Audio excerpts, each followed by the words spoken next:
Restaurant announced it's going to be closing, and this is the same McDonald's that went viral last year after this video surfaced showing a rat in the kitchen. KRON 4 was the first to bring you this video when it happened. And our KRON 4's Michael Thomas has the latest now.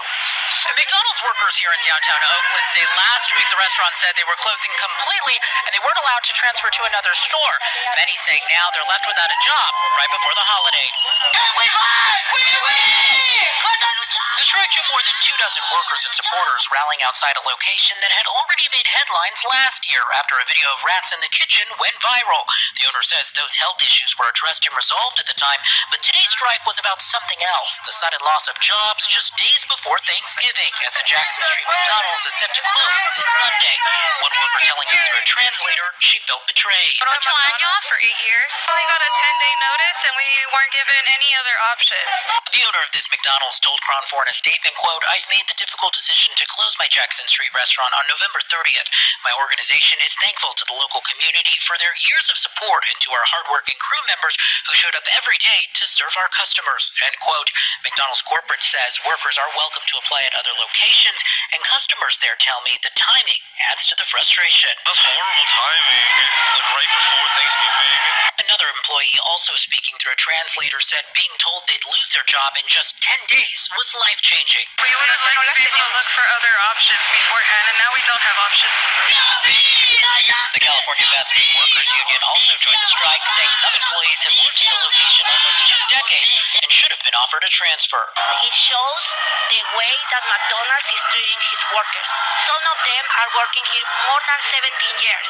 Literally 5 days into the restaurant officially closes, workers say they're hoping to find another job and to make it through the holidays. That's the very latest here in Oakland. I'm Michael Thomas. I'll send it back to you live in the studio. I'm not condoning this, and I'm not saying this shouldn't happen, but this is why sometimes a lot of people grab a weapon and they go into their place of employment and just start like clapping because of how they're treated on the job, or should I say mistreated on the job. That is just total disrespect to just basically give somebody 10 days notice and tell them, hey, guess what? We're closing. But, you know, some jobs don't even have the courtesy of doing that. Some people just go to their job and then they'll just close it down, because they did that at Pepsi in the Chicago area. Them people came to work and they had shut the place down. They did that to a couple of places in Oakland. I remember the Walmart in Oakland, and those who are from Oakland know which Walmart I'm talking about, the Walmart that they had off of Hagenberger Road where the old Century Theater used to be at.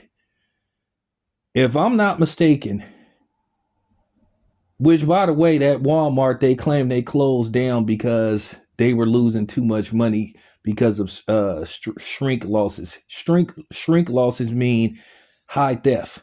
But the one up the street on Davis, which is literally like a 5-minute drive away, maybe less than that, they have theft all the time. Walmart has always been a high theft store, but they are insured. And a lot of times with Walmart, they would just carry, a store would carry a store, or they would just carry each store, because you can't, Walmart, to my knowledge, haven't been franchised.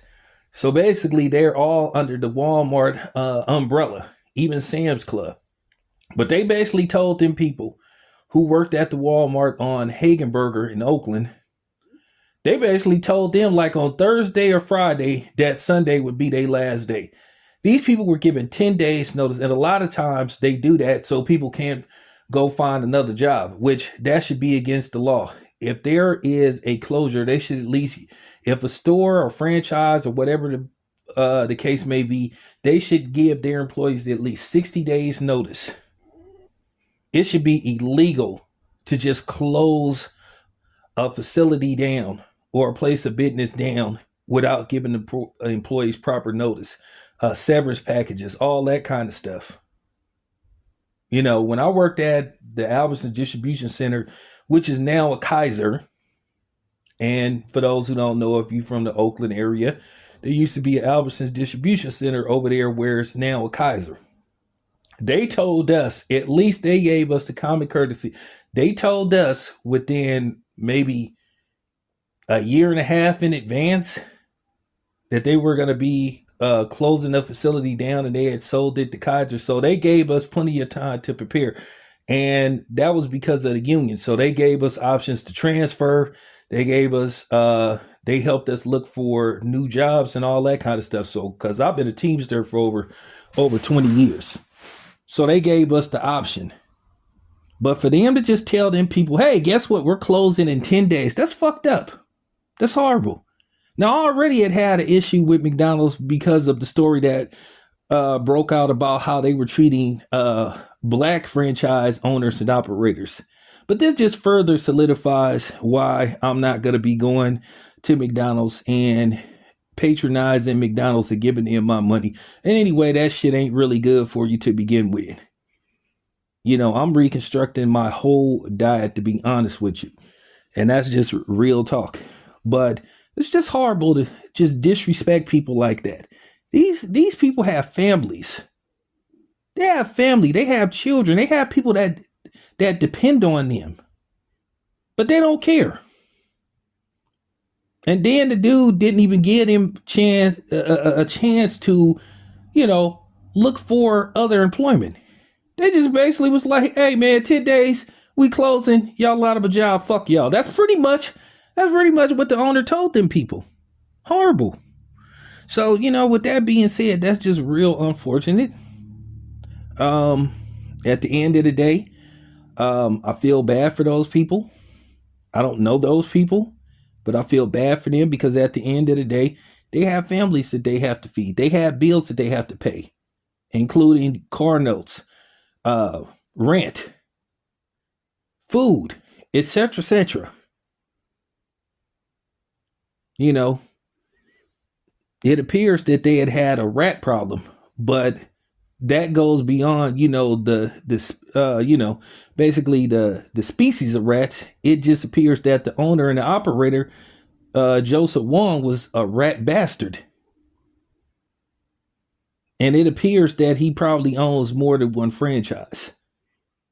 So maybe we need to find out who this guy is and let him know our disappointment and find out, does he own other restaurants or other McDonald's, and not to patronize his McDonald's or anything that he owns.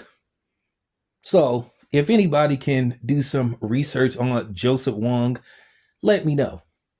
But real talk, just a horrible thing to do. Gutless. Anyway, appreciate you guys. This is your boy Town Biz. I'm out.